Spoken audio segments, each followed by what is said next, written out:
So it's a real hot one here in Australia. Did some more work on the scooter, which pretty much just involved staining this little piece of timber, which is going to be the deck.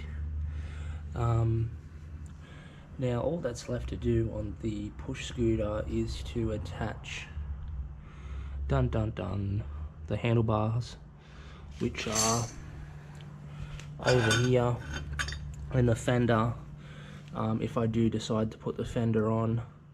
But I'm actually going to, I don't know, I think I might either clear coat that kind of just patinaed metal look, or either that, or I'm going to just get the flap disc out and pretty much make it all rusty and then clear coat it.